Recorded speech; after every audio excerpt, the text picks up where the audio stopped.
Face masks are now required when entering businesses across the Rio Grande Valley. Local 23's Karina Vargas spoke to a local bar and restaurant on how they plan to regulate the new mandate.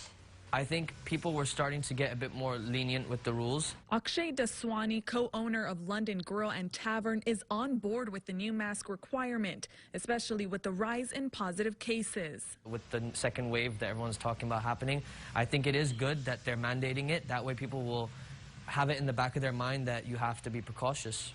When following the rules, Daswani says there have been instances of people not adhering to their safety guidelines, but says they're not afraid to refuse service to those not complying with the mandate. If someone is choosing to give us a difficult time for my bartenders or any of my employees, we'll just simply ask them to leave the establishment.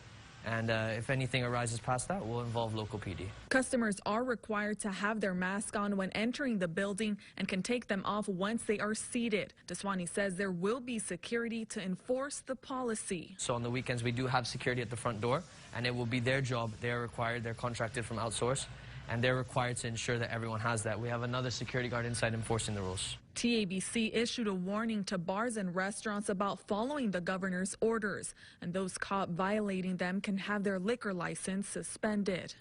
Reporting in McAllen, Karina Vargas, Local 23 News.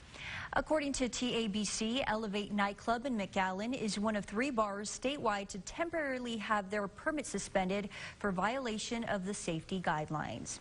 And as we mentioned, TABC shuts down 3 bars on the first night of their Operation Safe program. One of those bars, again, is Elevate Nightclub, located here in McAllen. The 2 other establishments were a bar in Dallas and another in El Paso.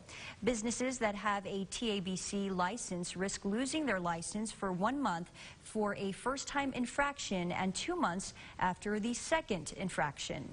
Agents will continue to inspect businesses around the state and make sure they are following guidelines.